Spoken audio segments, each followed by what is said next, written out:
Olá pessoal, tudo bem com vocês? Espero que sim. Hoje nós vamos corrigir a atividade 16 de Ciências da Natureza, segundo ciclo, onde agora nós estamos falando sobre composição do ar. Nós vamos falar sobre os gases que compõem a atmosfera e qual a função de cada um desses gases em diversos processos essenciais à vida, como a respiração e também como os gases que ajudam na proteção do nosso organismo e também das condições de vida na Terra. Tudo isso nós vamos conseguir compreender dentro desse tema de composição do ar. Perfeito? Então vamos lá. Questão 1.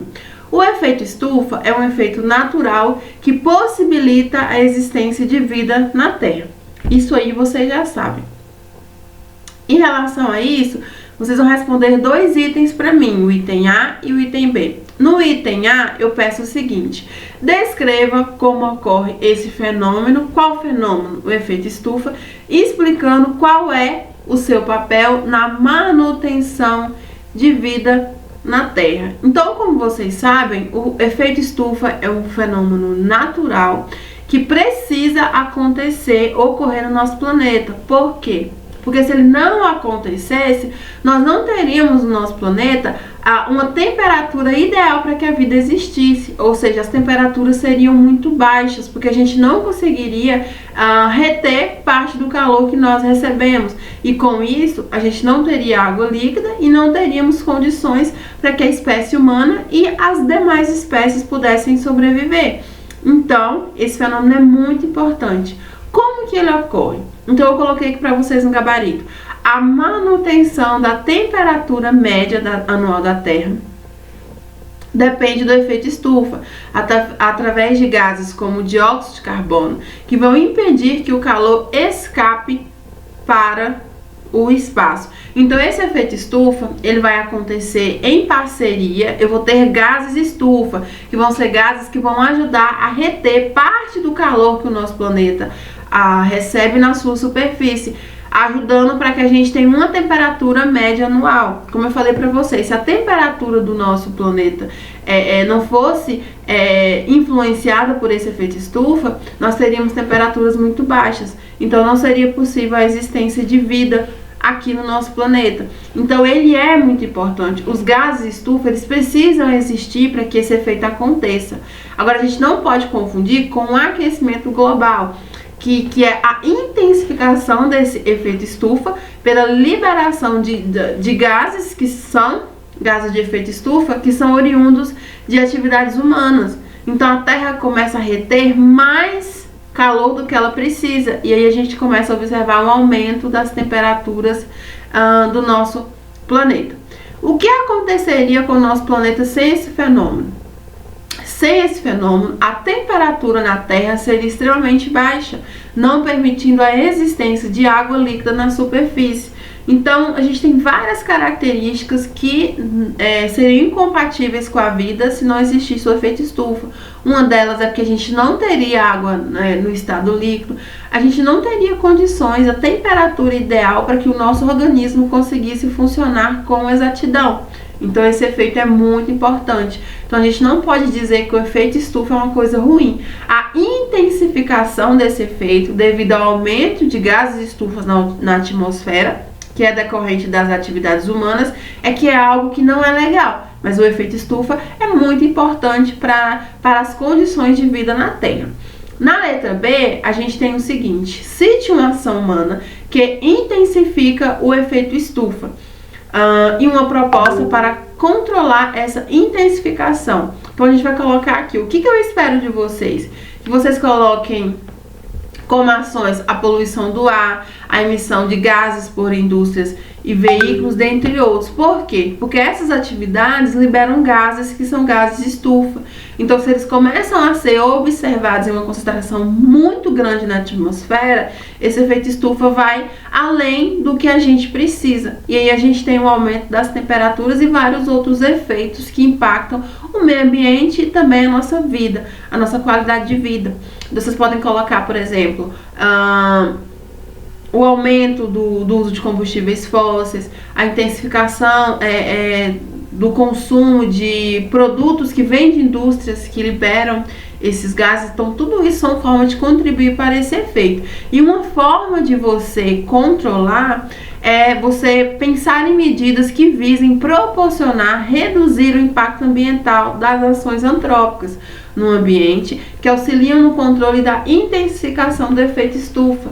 Então é você buscar formas de substituir qualquer empreendimento, qualquer produto que emita gases estufas para sua produção e distribuição por outras estratégias que não vão emitir esses gases, e se emitir, que emitem uma quantidade menor. Então dessa forma vocês estarão contribuindo para essa causa, para a causa da diminuição da liberação de gases que contribuem para um efeito estufa, porque a intensificação desse efeito é que é o problema. É o que traz muitos problemas para o nosso meio ambiente. Questão 2.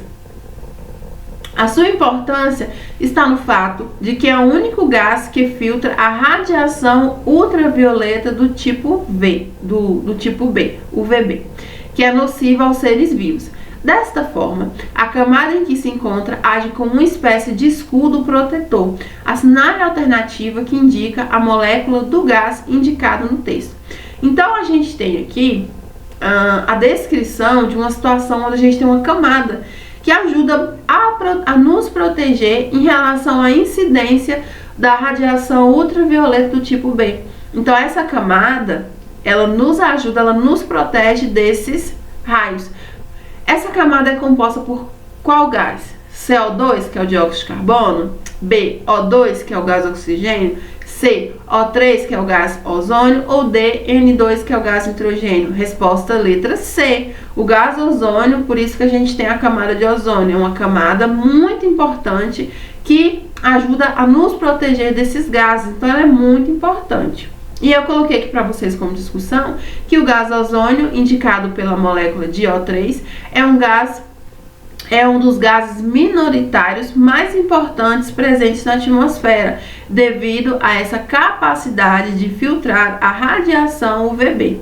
Nos seres humanos, essa exposição está associada ao risco de dano à visão, envelhecimento precoce, desenvolvimento de câncer de pele, entre outros. Então imaginem vocês, se a gente não tivesse essa camada para auxiliar na nossa proteção, o quanto que seria maior o número de pessoas com problemas no olho, pessoas com envelhecimento precoce, principalmente as pessoas que têm um trabalho que elas ficam muito tempo expostas ao sol, e também câncer de pele, que é uma realidade que muitas pessoas vêm enfrentando, mas que se não tivesse a camada de ozônio seria muito pior.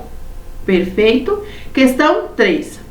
Sobre os gases presentes na atmosfera, relacione a primeira coluna com a segunda. Então aqui eu tenho o nome de alguns gases e aqui eu tenho características desses gases. Então a gente vai organizar de acordo com as características, fazendo isso de uma forma bem coerente. Então A gente tem ozônio, B oxigênio, C nitrogênio e D dióxido de carbono. Então vamos lá para a primeira. É o gás inerte mais abundante na atmosfera. O que é um gás inerte? É um gás que não vai reagir com facilidade com outros gases. Qual é esse gás? É o gás nitrogênio. Então a primeira a gente marca Czinho de nitrogênio. Segunda, principal protetor como contra-raios UV. Foi o que a gente viu na questão anterior. É a camada de ozônio, que é formada pelo gás ozônio, que é o O3. Então, segundo item vai ser A, gás ozônio. Terceiro, emitido por erupções vulcânicas e veículos, dióxido de carbono. Por quê? Quando a gente tem as erupções vulcânicas, é liberado o magma e é liberado também uma quantidade de gases, que foi o que a gente viu quando a gente estava estudando fenômenos naturais. E dentre esses gases, o dióxido de carbono também é um dos gases liberados. E além disso, o dióxido de carbono também é liberado na queima de combustíveis fósseis, que são formados basicamente por hidrocarbonetos. Porque toda vez que um hidrocarboneto reage com o oxigênio, ele vai produzir dois produtos, dióxido de carbono e água. É por isso que o aumento da frota de veículos no país e no mundo contribui muito para o efeito estufa, para a intensificação do efeito estufa, porque o dióxido de carbono é um gás estufa, ok? E por último, um gás essencial para a vida terrestre vai ser o gás oxigênio, porque ele é muito importante no processo de respiração, principalmente da nossa espécie, da espécie humana, ou seja, nós precisamos do oxigênio para realizar esse processo. Então a sequência ficou C, que é o gás nitrogênio, A, que é o gás ozônio, D, o gás dióxido de carbono e a última item B, que é o gás oxigênio. Questão 4. A atmosfera é uma camada gasosa inodora, incolor e insípida, que envolve a Terra e acompanha todos os seus movimentos, prendendo-se a ela pela ação da gravidade, formada de uma mistura de gases. Sobre essa camada, assinale a alternativa verdadeira. A. O gás nitrogênio é o mais abundante em toda a atmosfera? B. O gás ozônio corresponde a 0,0007% da atmosfera? C. O gás argônio é essencial para a existência da vida? Ou D. Um dos gases responsáveis pelo efeito estufa é o oxigênio. Então vamos lá, a resposta correta é a letra A, porque o gás oxigênio é o mais abundante em toda a atmosfera. Mas vamos analisar por que os outros itens estão errados? Faz muito sentido fazer isso agora. Então, bem, o gás ozônio corresponde a 0,0007% da atmosfera? Não. Apesar dele não ser um dos mais que existem em maior porcentagem, não é esse valor. Esse valor não condiz com a realidade. Pesquisem para vocês verem qual é o valor, para a gente ter uma ideia. C. O gás argônico é essencial para a existência da vida? Ele é um gás importante, mas ele não é essencial. Tanto é que ele não é dos gases que estão presentes na atmosfera de forma que a gente precisa estudar. Então, essa afirmação é incorreta. E o último, um dos gases responsáveis pelo efeito estufa é o oxigênio. De forma alguma, o oxigênio não é considerado um gás associado ao efeito estufa. Então, não tem nada a ver. Ele não contribui para esse processo que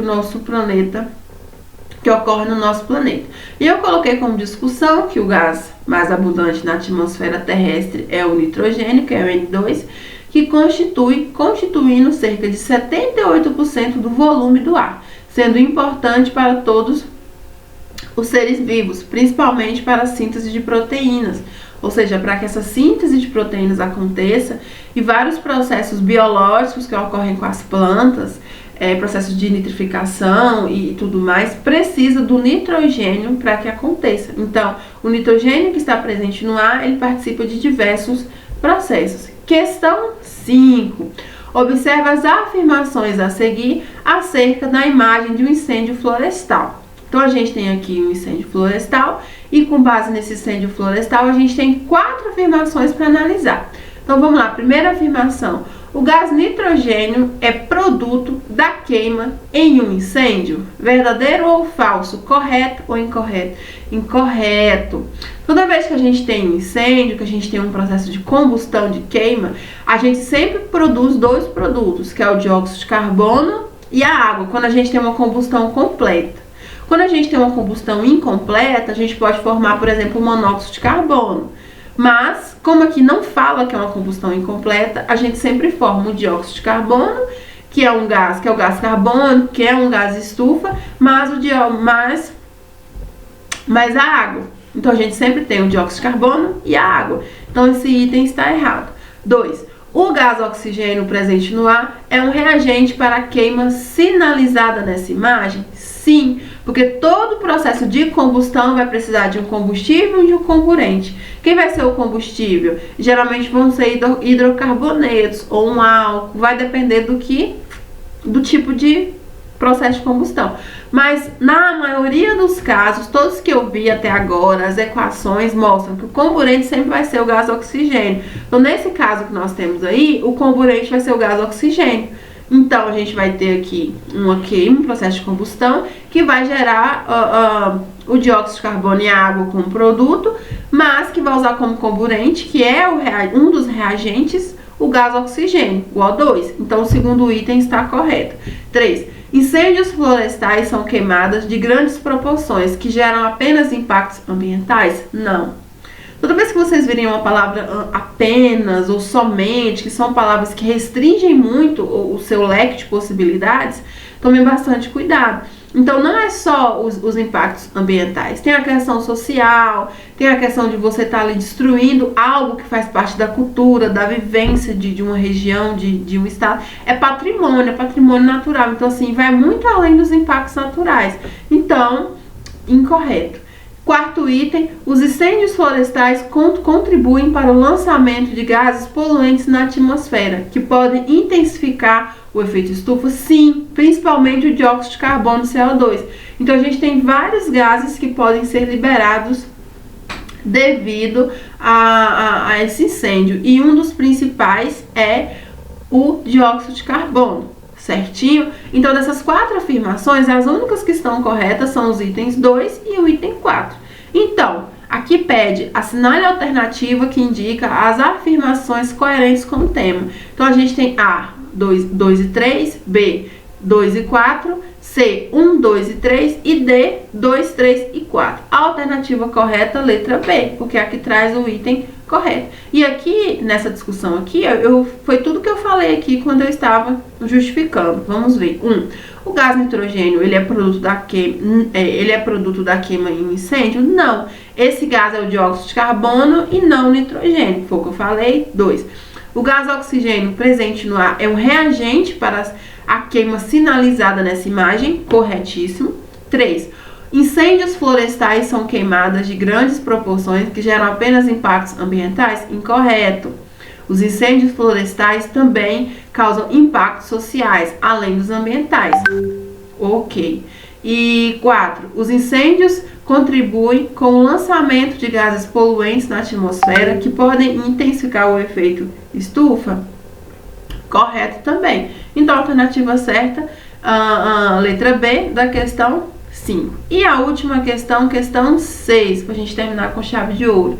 No processo de fotossíntese, os organismos utilizam o gás A, na presença de luz, para formar moléculas orgânicas e liberam o gás B, que é utilizado por seres vivos na respiração celular. Os gases indicados em A e B são, respectivamente, A, oxigênio e nitrogênio, B, oxigênio e dióxido de carbono, C, ozônio e oxigênio, ou D, dióxido de carbono e oxigênio. Como vocês sabem, os organismos fotossintetizantes, aqui eu me refiro, vou citar como exemplo as plantas, elas vão realizar o processo de respiração para conseguir produzir o que elas precisam para crescer, os nutrientes que elas precisam para crescer. Para fazer esse processo, elas vão precisar de um gás muito importante, que é o gás carbônico. Então, para realizar a fotossíntese, para sintetizar tudo que ela precisa para crescer, como a glicose, que é um substrato muito importante para o crescimento dela, ela precisa do dióxido de carbono para conseguir crescer. Quando ela absorve esse dióxido de carbono, utiliza ele no processo da fotossíntese, ela vai utilizar esse gás e vai liberar no processo o gás oxigênio, que é o gás que nós, seres humanos, precisamos para conseguir nos movimentar, conseguir respirar, fazer as nossas atividades. Então, nesse processo de fotossíntese, os organismos fotossintetizantes, eles vão utilizar o dióxido de carbono como reagente no processo de fotossíntese e vão liberar como produto o gás oxigênio. Então, a resposta correta é o item B, porque dióxido de carbono e oxigênio são os respectivos gases A e B expressos nessa questão. E aí, como discussão, eu coloquei para justificar com vocês, vários processos estão relacionados com o ciclo do oxigênio e dióxido de carbono, como a fotossíntese. Nesse caso, os organismos utilizam gás carbônico na presença de luz solar para formar moléculas orgânicas, como a glicose, que é muito importante, e liberam oxigênio, que é utilizado por seres vivos na respiração celular. Então, esses dois gases são essenciais para que tanto organismos fotossintetizantes, autótrofos, tanto organismos heterotróficos que não produzem seu próprio alimento e que precisam realizar o processo de respiração, consigam sobreviver. Então esse mecanismo, essa organização faz com que a vida aconteça. Então a resposta certa, item D, dióxido de carbono e oxigênio. Eu espero que vocês tenham entendido, que vocês estejam conseguindo caminhar junto comigo e, como sempre, qualquer dúvida, eu estou sempre à disposição. Vamos estudar, vamos ter persistência, porque eu sei que vocês são capazes. Eu não trabalho com nenhuma missão que eu não acredite que os meus estudantes do 7º ano C tenham a capacidade de conseguir finalizar a missão. Eu conto com vocês. Até a próxima aula.